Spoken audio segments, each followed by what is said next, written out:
അവിടെ നടന്നൊരു വിഷയം, ഈ ന്യൂ ഇയറിന് നമ്മളിവിടെ ആരാധിക്കുന്ന സമയത്ത് ചെന്നൈയിൽ ഒരു ആരാധന നടന്നു.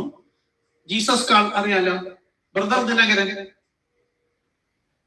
ദിനകരന്റെ മകൻ പോൾ ദിനകരൻ അല്ലെ, പോൾ ദിനകരൻ വലിയൊരു മീറ്റിംഗ് സംഘടിപ്പിച്ചു. തമിഴ്നാട്ടിലുള്ള എല്ലാ സഭകളും, കത്തോലിക്ക, പെന്തക്കോസ്ത്, മാർത്തോമ, ലൂഥറൻ സഭ,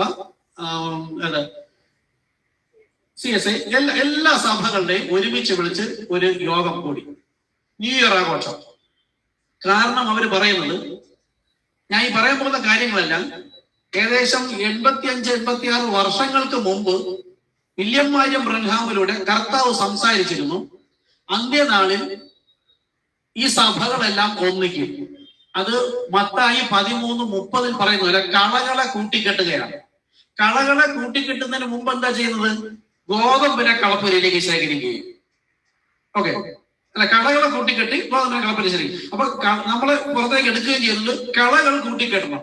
ഈ സഭകൾ അവിടെ പറയുന്നുണ്ട്, കാണണോ അല്ലെങ്കിൽ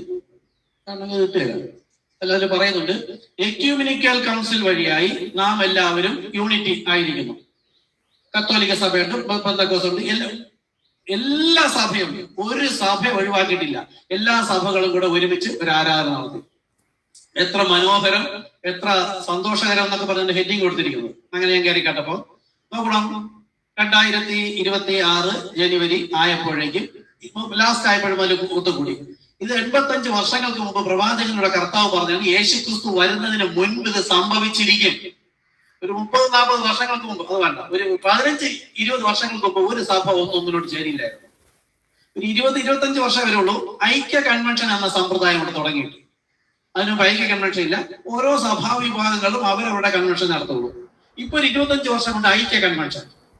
അപ്പൊ എല്ലാ സഭകൾക്കും വരാം. എന്നിട്ട് അതിനകത്ത് അവർ പറയുന്നത് എന്താണ്? നമുക്ക് ലഭിക്കേണ്ട ആനുകൂല്യങ്ങൾ സർക്കാരിന് ലഭിക്കുവാനും എല്ലാ സഭകളെയും ഉപദ്രവിക്കുന്നത് കൊണ്ട് നമുക്ക് ഒരു സ്ട്രെങ്ത് ഉണ്ട് എന്ന് കാണിക്കുവാൻ, അതായത് വോട്ട് ബാങ്ക് ആണ് ഉദ്ദേശിക്കുന്നത്, രാഷ്ട്രീയക്കാരെ ബോധ്യപ്പെടുത്തുന്നതിന് വേണ്ടിയിട്ടാണ് ഇത് ചെയ്യുന്നത്.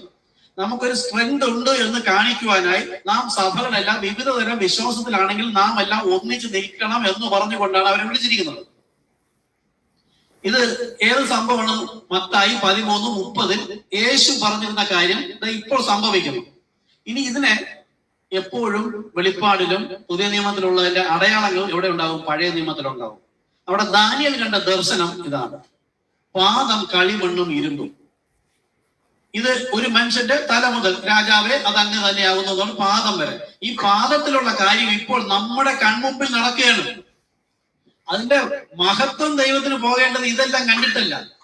ഇത് നടക്കുന്ന സമയത്ത് അവരിൽ പെട്ടിരുന്ന നമ്മെ കർത്താവ് നമ്മളറിയാതിരിക്കെ പുറത്തേക്ക് വിളിച്ച് വേർപെട്ടൊരു കൂട്ടമാക്കിയിരിക്കുന്നു.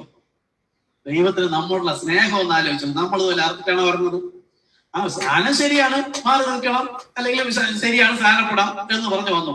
ഇനി അങ്ങോട്ടങ്ങോട്ട് പോകുന്നവരും ലോകത്ത് നടക്കുന്ന സംഭവങ്ങളും ഈ സഭകൾ മുഴുവൻ നമ്മളെ ഞെരുക്കുകയും ആരാധന സ്വന്തം നിർത്തലാക്കുകയും ചെയ്യും. ഞങ്ങൾ വാട്സാപ്പിനകത്തിട്ട് ഇവരെല്ലാം തങ്ങളുടെ ശക്തി വർദ്ധിപ്പിക്കുന്നതിന് വേണ്ടി എല്ലാവരും ഒരുമിക്കുന്നു പ്രവാചകനോട് പറഞ്ഞിട്ടുണ്ട്. പിന്നെ ഇതിന് രജിസ്റ്റർ ചെയ്യണം. എക്യൂമിനിക്കൽ കൗൺസിലിൽ രജിസ്റ്റർ ചെയ്തില്ലെങ്കിൽ ആരാധനാ സ്വാതന്ത്ര്യം ഉണ്ടായിരിക്കുകയില്ല. നമ്മൾ രജിസ്റ്റർ ചെയ്യില്ല. അപ്പോ നിങ്ങൾ ആരും എന്റെ അടുത്ത് ഒന്ന് പറയരുത്, പാസ്റ്ററെ നമുക്ക് ആരാധിക്കാം. രജിസ്റ്റർ ചെയ്യും പാസ്റ്ററെ, രജിസ്റ്റർ ചെയ്ത് നമുക്ക് ആരാധിക്കാമല്ലോ, എന്നിട്ട് വെറുതെ വീട്ടിയിരിക്കണം എന്ന് ചോദിക്കരുത്. രജിസ്റ്റർ ചെയ്താൽ ഏത് സംഘടനയും രജിസ്റ്റർ ചെയ്യും. കളകളായി കൂട്ടിക്കെട്ടിയ 1939 സംസാരിച്ചിട്ടുള്ളൂ. 39.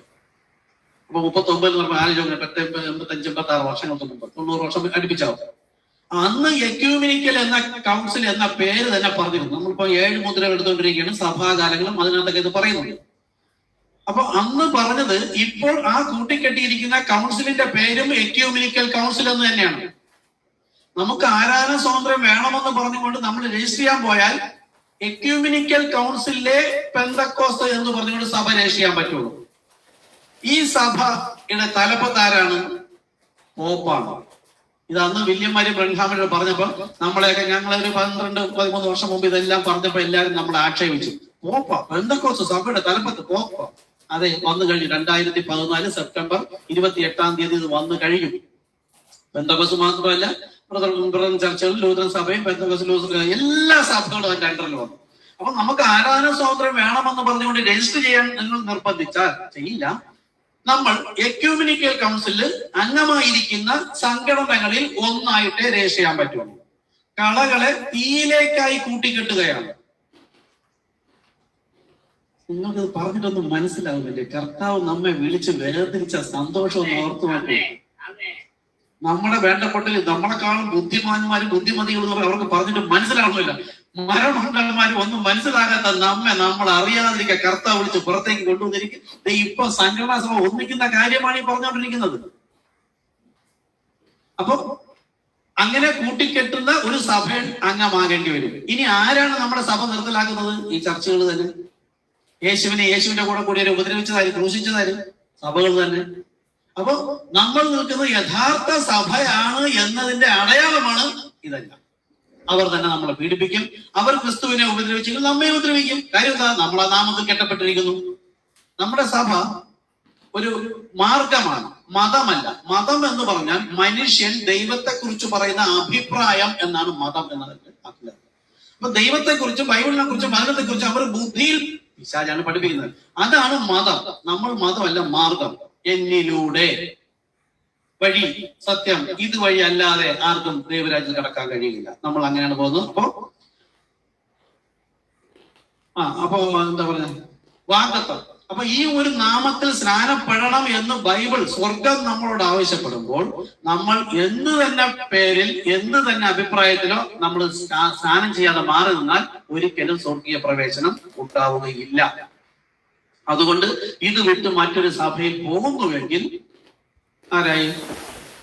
എബ്രായലേഖനം 10:29 പറഞ്ഞു, ഒരിക്കൽ പ്രകാശനം ലഭിക്കുകയും സ്വർഗീയ ദാനങ്ങൾ ആസ്വദിക്കുകയും നമ്മെ ശുദ്ധീകരിച്ച നിയമരക്തത്തെ മലിനമെന്ന് എണ്ണുകയും കൃപയുടെ ആത്മാവിനെ നിന്ദിക്കുകയും ചെയ്യുന്നവന് എത്ര കഠിന ശിക്ഷയുണ്ടാവും.